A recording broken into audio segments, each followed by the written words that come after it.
বাংলাদেশের মাননীয় প্রধানমন্ত্রী শেখ হাসিনার স্বদেশ প্রত্যাবর্তন 17 মে আমরা আজকে আলোচনা সভা একটা 20 তারিখের দিন নির্ধারিত করে আলোচনা সভা করছি।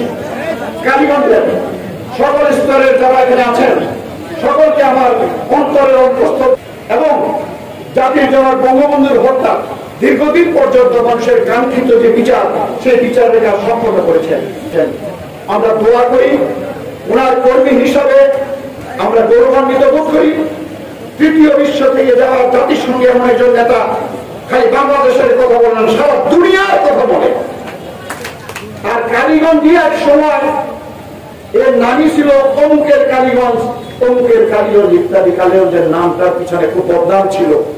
1996 সালে আপনাদের দোয়ায় মেহেদী হাসান বলেছে এবং গরিব ভূঁইয়া সহ আমাদের সকল চেয়ারম্যানরা সুন্দরভাবে বলেছে অশান্ত কালীগঞ্জকে আমরা 1996 থেকে 2001 সাল পর্যন্ত শান্তির সুন্দর কালীগঞ্জ নির্মাণ করেছি।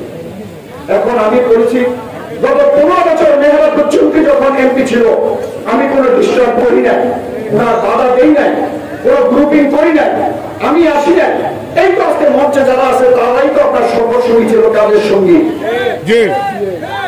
টাকা নিয়ে কমিটি করেছেন আমার কথা না, আপনার সাথে যারা কাজ করেছে 15 বছর তাদের কথা।